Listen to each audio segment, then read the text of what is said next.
Hey guys, what's going on? This is RJ Game News USA here, back today with another video. And we're going to talk about the Smashing Machine, except we're not just going to do our typical let's go over the review scores. We're going to do a reaction to IGN's review of the Smashing Machine. So buckle in and let's get going on it. Like and subscribe if you haven't already. You know, I even pulled out the guns for this one. For you guys that don't know what the Smashing Machine is, essentially it's a movie that's about Mark Kerr, who was in the early days of MMA, and The Rock played him. And the general consensus is The Rock played the role excellent, but the movie was kind of boring. Now, it did get a pretty good review score on Rotten Tomatoes of 79%, but we're going to see what IGN specifically had to say and react to that.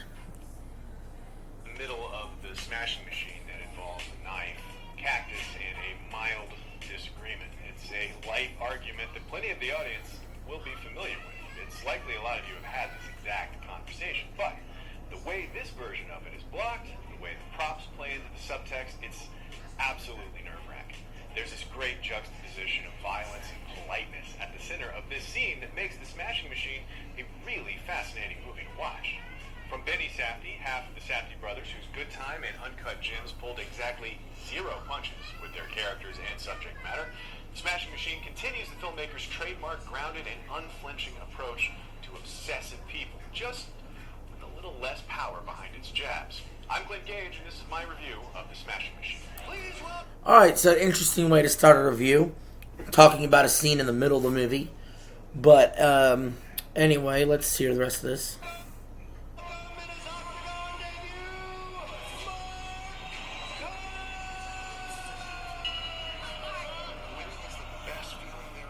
The Smashing Machine is the true story of Mark Kerr in the early days of MMA fighting. It's a biopic with an ending already written, and for writer-director Benny Safdie, that's kind of a first. Outside of Lenny Cook, a documentary about a high school basketball phenom, Safdie stayed squarely in fiction. So, based on a true story sports movie from him is an interesting proposition. This guy is the best he has ever seen. Now, I will say this. The Rock looks phenomenal in this role. And I think this is more of the stuff The Rock should have always been doing. Not be the tooth fairy. Defining attributes as a filmmaker is a kind of relentless realism that usually gets tied to stories of wildly obsessed people. Now, while an MMA fighter seems like a natural fit for Safdie's storytelling, it's the biopic part where he's handcuffed to some degree in terms of how much he can dramatize events that actually happened that I was most curious about. Do you hate each other when you fight? Absolutely not. But before I get there, you have to start any conversation about this film with Dwayne Johnson. His turn as Kerr has, of course, been the subject of a lot of Oscar buzz and standing ovation. You know, the truth of the matter is this. I could see him winning the Oscar. But you know why this movie hits home so hard to The Rock, I think? Because in a lot of ways, him being in professional wrestling can tap into something that real-life Mark Kerr dealt with. Film festivals.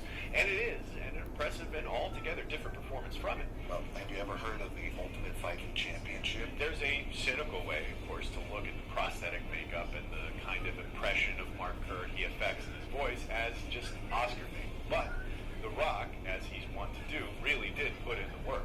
This is a truly different kind of role for him, and not just shades of the charismatic persona he honed in the ring for years. But I don't think the performance in a vacuum is Oscar caliber. But you have to appreciate how the film as a whole is built to highlight Johnson's work. Benny Safdie put him in a precise position to succeed. Yeah, let's be honest. This movie was made to try to get The Rock an Oscar. Like, the subject matter, the story they tried to tell, like, they didn't necessarily care about making the best movie. They just wanted to make The Rock the best actor he could be. Opposite Emily Blunt, who is unimpeachably great in everything. She's wonderful all the time, no matter what. You're gonna love it. You're gonna love it. They clearly enjoy working together, and they're already buddies, so there's a comfort level there that you can't fake. Blunt has as interesting a journey as the titular Smashing Machine, with issues of her own to deal with. It's the strength of Blunt's performance that leaves an open question for most of the film. Who is the worst influence on whom? Hey, Don, can you take this picture for us? Yeah. What are you thinking at the beginning of the fight? Because there are good times and bad. When he's not acting opposite Blunt, Johnson's often working with non-actors. Ryan Bader, for example, does an absolutely fine job, admirable even, as Mark Coleman, Kerr's best friend, training partner, and sometimes opponent.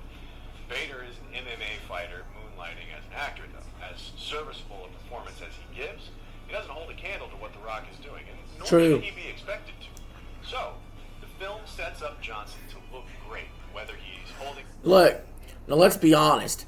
The Rock has now been an actor longer than was ever a wrestler.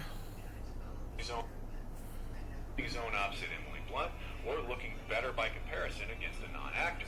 As a result, his performance, Academy-worthy or not, hits that much harder. And I'm willing to give Safdie as much credit for that as anybody. And of course, at this point in his career, Johnson is savvy enough to stack a deck in his favor. And as a producer on this film, naturally, he had a hand in that. The point here is, yes, Dwayne Johnson appears to be as good as he's ever been on screen. And it was very much a group effort. Well, it's not that I can't handle it since I met you. The Rock's been a lot of things. I gotta say, this is the best thing The Rock has done on screen, performance-wise. Okay, I'm gonna go on the right. My favorite part of either of the Safdie's work is their affinity for characters that just can't put down the shovel. We meet them when they're already in a hole, and they'll be damned if they can't keep digging to get out of it. Adam Sandler in Uncut Gems, Robert Pattinson in Good Time, for example, have an inability to just stop and cut their losses. They don't know how to quit while they're ahead. You having a good time? Yes. And that is why this is a very interesting turn for Benny Safdie, because here's a guy in Mark Kerr who seemingly is ahead. He's a guy who's been so successful he literally can't imagine losing.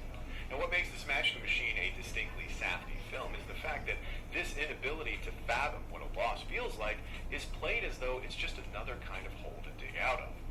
On the technical side of things, I like Safdie that. builds these incredible montages built around Kerr, kind of pleasantly talking about the fear he instills in his opponent, super casually describing that feeling while we watch him beat the ever-living piss out of people.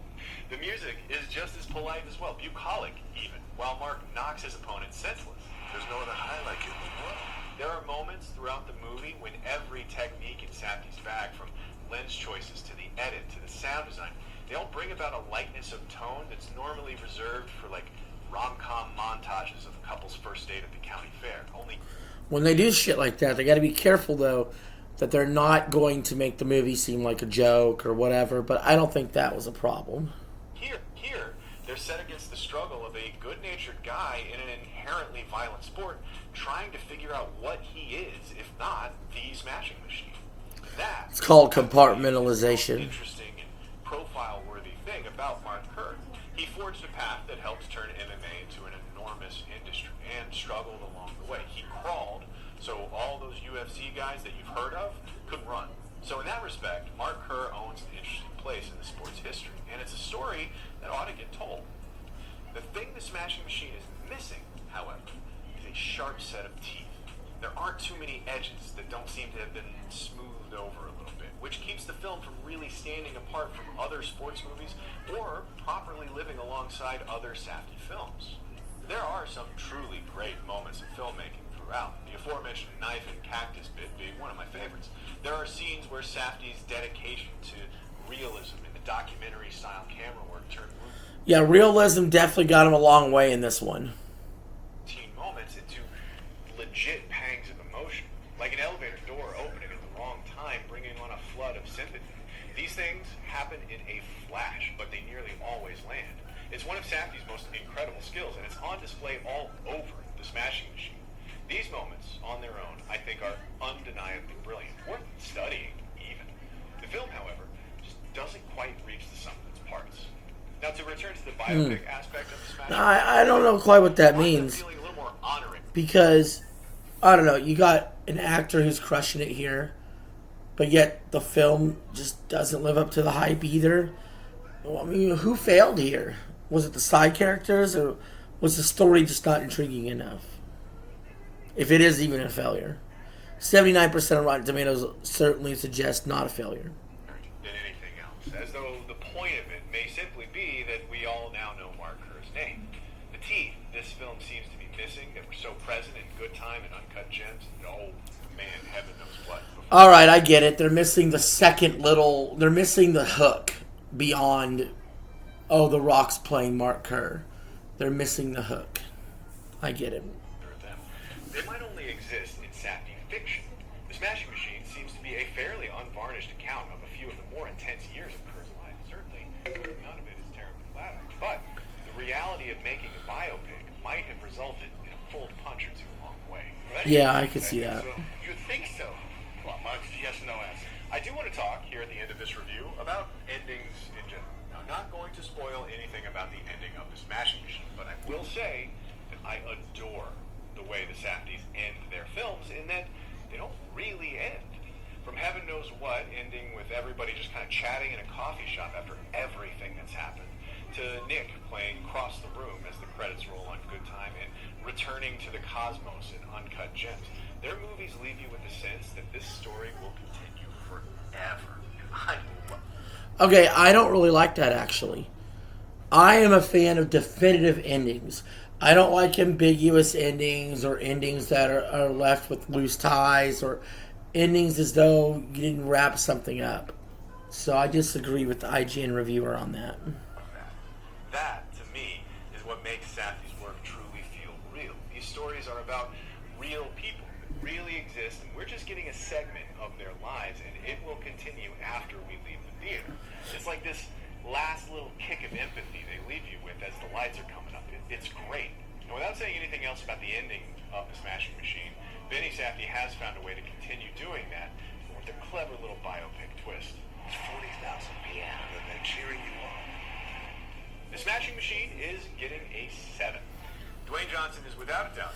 So IGN, with no surprise, gives The Smashing Machine a 7 out of 10. Are you all going to go see The Smashing Machine? Let me know in the comments below. I'm still on the fence about actually sitting through and watching it. Anyway, I'll catch y'all later. RJ, Game News USA, signing out. Have a good one.